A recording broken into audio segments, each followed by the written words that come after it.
নমস্কার, আমার শ্রদ্ধেয় শিক্ষক শিক্ষিকাগণ, আশা করি আপনারা সকলে ভালো আছেন।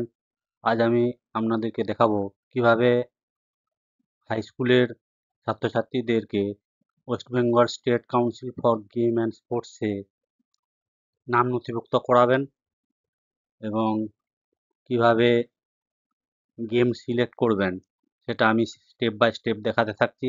আপনারা ভিডিওটি শেষ পর্যন্ত দেখতে থাকুন। প্রথমে আমি একটা হাই স্কুলের ওয়েবসাইটটা খুলে নিচ্ছি। ওয়েবসাইটটা খুলতে গেলে যে কোনো একটা ব্রাউজার ওপেন করতে হবে। আমি ক্রোম ব্রাউজার খুলে নিলাম। ক্রোম ব্রাউজার খোলার পরে লিখতে হবে WB, এই যে দেখুন, West Bengal state council for school game and sports. প্রথমেই যেটা চলে এসছে এটা সিলেক্ট করবেন। তারপরে যে উইন্ডোজটা ওপেন হয়েছে সেখান থেকে আপনারা এটা কেটে দেবেন। কেটে দেওয়ার পরে লগ ইন করবেন। এখানে লগ ইন করতে গেলে আপনাদেরকে স্কুলের ইউডাইস কোডটি লিখতে হবে এবং পাসওয়ার্ড দিতে হবে। তারপরে এটা চেক দিয়ে সাইন ইন করতে হবে। আমি লগ ইন করছি, ইউডাইস কোড দিয়ে লগ ইন করলাম, পাসওয়ার্ড দিলাম, তারপরে এটা চেক দিয়ে দিলাম আর সাইন ইন করলাম। এই উইন্ডোজটা আপনাদের সামনে খুলে যাবে। এখান থেকে আপনারা এই স্টুডেন্ট, উপরের বাঁদিকে কোনায় দেখুন লোগো আছে একটা, সেই লোগোর পাশে স্টুডেন্ট আর স্কুল লেখা আছে। এই স্টুডেন্টটায় ক্লিক করবেন। ক্লিক করার পরে আপনারা দেখে নেবেন অল স্টুডেন্ট ডিটেলস, এইটাই দেখতে পাবেন। এখান থেকে যে স্টুডেন্টদের নামগুলো আছে সেগুলো থাকবে।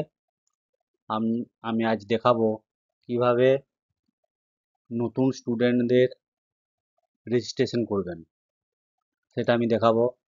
তাহলে নিউ স্টুডেন্ট রেজিস্ট্রেশন প্রথমেই যেটা আছে এটা আমি ক্লিক করছি।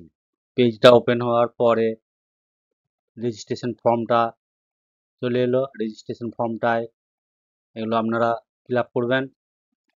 কী কী ফিল আপ করতে হবে? প্রথমেই একটা ছবি 100 কেবির মধ্যে ডাউনলোড করে নিতে হবে, দিয়ে সেটা এখানে আপলোড করে দিতে হবে। তারপরে স্টুডেন্টের নাম দিতে হবে। স্টুডেন্ট নাম দেবেন এখানে। এখানে বলা নেই, তবু ক্যাপিটাল লেটারে লিখলেই ভালো হয়। আর এখানে বলা আছে যে তারকা চিহ্নিত যে ঘরগুলো আছে সেই ঘরগুলো অবশ্যই ফিল আপ করতে হবে। তাহলে প্রথমে আপনারা স্টুডেন্টের নাম লিখবেন, তারপরে ক্যাটাগরিটা লিখবেন, কোন ক্যাটাগরির জন্য হচ্ছে বয়েজ না গার্লস। বয়েজ না গার্লস সেটা সিলেক্ট করবেন এখান থেকে। বয়েজ হলে বয়েজ, আর যদি গার্লস হয় গার্লস সিলেক্ট করবেন। আর তার বাবার নাম লিখবেন আর মায়ের নাম লিখবেন, মা অথবা বাবার নাম লিখবেন। এগুলোই যেগুলো ম্যান্ডেটরি আছে স্টার চিহ্নিত ঘরগুলো সেগুলো ফিল আপ করছি, আর বাকি ঘরগুলো না করলেও চলবে। তাহলে এখানে কাস্টের ঘরটা ফিল আপ করবেন, জেনারেল, এসসি, এসটি, ওবিসি এগুলো ফিল আপ করবেন। জেলার নাম এগুলো সব অটোমেটিকভাবেই স্কুলের অ্যাড্রেস চলে আসবে। শুধু স্টুডেন্টদের যে ক্রাইটেরিয়াগুলো আছে সেগুলো ফিল আপ করবেন। ডেট অফ বার্থ দিবেন সঠিকভাবে। আধার নাম্বারটি এখানে বসিয়ে দিবেন। ওই স্টুডেন্টের যদি কোনো এর আগে রেজিস্ট্রেশন হয়ে থাকে তাহলে সেই রেজিস্ট্রেশনটি এখানে বসাবেন। আর address, present address, permanent address, pin number, mobile number এগুলো অবশ্যই দিয়ে দিবেন। তারপরে স্টুডেন্টটির যদি কোনো আইডেন্টিফিকেশন মার্ক থেকে থাকে তাহলে এখানটায় লিখবেন, নাহলে নো করে দিবেন। বাংলা শিক্ষার আইডি এখানে বসিয়ে দিবেন। তারপরে এর স্কার্টে ট্র্যাক স্যুটের সাইজটা লিখবেন। ট্র্যাক স্যুটের সাইজ যত হবে সেটা বসিয়ে দিবেন এখান থেকে, ড্রপডাউন লিস্ট থেকে। তারপরে জুতোর সাইজটাও এখানে বসাতে হবে, কত নম্বর জুতো লাগবে। টি শার্টের সাইজটা এখানে লিখবেন। হাইট, ওয়েট বসিয়ে দিবেন সঠিকভাবে। তারপরে নিচের দিকে আসার পরে অ্যাপ্লাই ফর, কোন বিভাগের জন্য সে খেলতে যাচ্ছে, এসএসজি, যেটাতে আমি এই ওয়েবসাইটটা ওপেন করেছি, state council for sports and game, এসএসজিটাই সিলেক্ট করতে হবে। ক্লাস সিলেক্ট করবেন, তারপরে present roll number, present section, previous class, এগুলো সব ম্যান্ডেটরি করতে হবে। যেগুলো স্টার দেওয়া আছে, যেগুলো স্টার নাই সেগুলো না বসালে চলবে। অ্যাডমিশন নাম্বার, অ্যাডমিশন ডেট, এগুলো আপনারা স্কুলের অ্যাডমিশন রেজিস্টার থেকে বসিয়ে নেবেন, দিয়ে শেষে রেজিস্টার করবেন। আমি এটা বসাচ্ছি, বসানোর পরে আমি আবার ফিরে আসছি। আমি আবার ফিরে এলাম, আমার সব ফিল আপ হয়ে গেছে। আমি এখন এটা রেজিস্টার করব। রেজিস্টার বটনটায় ক্লিক করছি, ক্লিক করলাম। এখানে দেখুন উপরে সবুজ রঙের যে বক্সটা এসছে, এখানে সাকসেসফুলি সেভ দেখাচ্ছে। এই পেজটা কেটে দেন, হয়ে গেল। যদি আপনার আরও অন্যান্য স্টুডেন্ট থাকে তাহলে আবার এগুলো ফিল আপ করে আবার রেজিস্টার করবেন। আমার আরও স্টুডেন্ট আছে, আমি পরে করে নেব। আপনাদের দেখায় একটা স্টুডেন্ট দিয়েই কিভাবে এরপরে আপনারা গেম সিলেক্ট করবেন সেটা দেখাচ্ছি।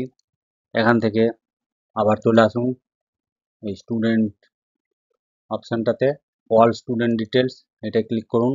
এখন দেখুন আমার এগুলো ছিল, এটা নতুন আমি রেজিস্ট্রেশন করলাম, দিয়ে ডিটেলস নট ভেরিফাইড, এটা ভেরিফাইড করার পরে উপরের মতো এই অপশানগুলো আসবে। আমি এখন ভেরিফাইড করছি কিভাবে সেটা আপনারা দেখুন। ভিউ ডিটেলসে যেতে হবে, দিয়ে ইয়েস করলাম। দেখুন ফর্মটা চলে এসেছে। এখান থেকে যদি আপনি মনে করেন যে কোনো কিছু ভুল হয়েছে, আপনি এডিট বাটনে যাবেন, এডিট বাটনে গিয়ে আবার ঠিক করে নেবেন, দিয়ে তারপরে ভেরিফাই করে দেবেন। আমি ভেরিফাই করছি, ওকে, ব্যাস আমার ভেরিফাই হয়ে গেছে। এখনও যদি আপনাদের মনে হয় ভেরিফাই করার পরেও আবার আপনারা এডিট করলেও করতে পারেন। এই এডিট অপশানে আসবেন, আবার এগুলো খুলবে, আবার তারপরে আবার ভেরিফাই করতে হবে। এটা ভেরিফাই হয়ে গেছে। আমি এই উইন্ডোজটা আমি কেটে দিচ্ছি, ব্যাকে গেলাম। আবার স্টুডেন্টে আসুন, এগুলো প্রত্যেকবার ব্যাকে না গেলে আপনি দেখতে পাবেন নি। অল স্টুডেন্ট ক্লিক করুন। দেখুন যে স্টুডেন্টটা এতক্ষণ ভেরিফাই হয়নি দেখাচ্ছিল, এখন এরপরেও আপনারা এডিট করতে পারেন। ভিউ ডিটেলসে গিয়ে ইয়েস করবেন, যদি এডিট করার থাকে এখান থেকে গিয়ে এডিট করবেন।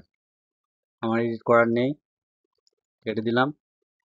এবারে গেম সিলেক্ট করতে হবে। এই স্টুডেন্টটি কোন কোন খেলায় অংশগ্রহণ করেছে সেই খেলাগুলি সিলেক্ট করতে হবে। অ্যাপ্লাই টু গেম ক্লিক করার পরে ইয়েস বাটনটায় ক্লিক করবেন। এখান থেকে চলে আসুন এই উপরের দিকে এসএসজি, এইটাই রেডিও বাটনটায় টিক দেন, তারপরে এটা সিলেক্ট করুন। এটা ইয়ারটা কত বছর বয়সী স্টুডেন্ট সেটা 14, U14, U17, U19 এইসব থাকবে, এগুলো আপনারা সিলেক্ট করে দেবেন ক্লাস অনুযায়ী। পার্টিসিপেটিং এজ গ্রুপ ওইটাই একই হবে। তারপরে এখানে খেলার নাম দিবেন। এই স্টুডেন্টটি কাবাডি খেলায় নাম দিয়েছে, তাই কাবাডি আমি সিলেক্ট করব। কাবাডি সিলেক্ট করলাম। এগুলো আর করার কিছু নেই, আপনি এখান থেকে অ্যাপ্লাই টু গেম করে দেবেন, দিয়ে এখানে অ্যাপ্লাই। আপনার যদি মনে হয় যে না আমার ভুল হয়ে গেছে তাহলে আপনি ক্যান্সেল করবেন, দিয়ে আবার ঠিক করে আবার অ্যাপ্লাই করবেন। আমি অ্যাপ্লাই করলাম, সাকসেস করার পরেও আবার ওকে করে দেবেন। প্রসেসিং হচ্ছে, চলে এসছে কাবাডি এটা। এরপরে এটা ক্লোজ করে দেন। ক্লোজ করার পরে এখান থেকে আরেকবার ব্যাকে যেতে হবে। আবার ওই প্রত্যেকবার ব্যাকে না গেলে ওই অপশানগুলো আসবে না। আবার অল স্টুডেন্ট ডিটেলস গেলাম। দেখুন এখানে ওই যেই নতুন স্টুডেন্টটি করেছি তার ডাউনলোড এলিজিবিলিটি ফর্মটা আসবে, এটা ডাউনলোড করে নেবেন। দেখাচ্ছি, এই ফর্মটি ডাউনলোড করে নেবেন, এটি সঙ্গে করে নিয়ে যেতে হবে, যেখানে খেলা হবে সেই খেলার স্থানে নিয়ে যেতে হবে। এই ছিল আমার ভিডিও, কিভাবে প্রত্যেকটা স্টুডেন্টকে খেলায় অংশগ্রহণ করার জন্য রেজিস্ট্রেশন করলাম এবং কোন খেলায় অংশগ্রহণ করছে সেই খেলাটা সিলেক্ট করলাম। আপনারা দেখতে পেলেন। আপনাদের স্কুল থেকেও এইভাবে পরপর কাজটি করে নেবেন। নমস্কার, সকলে ভালো থাকুন।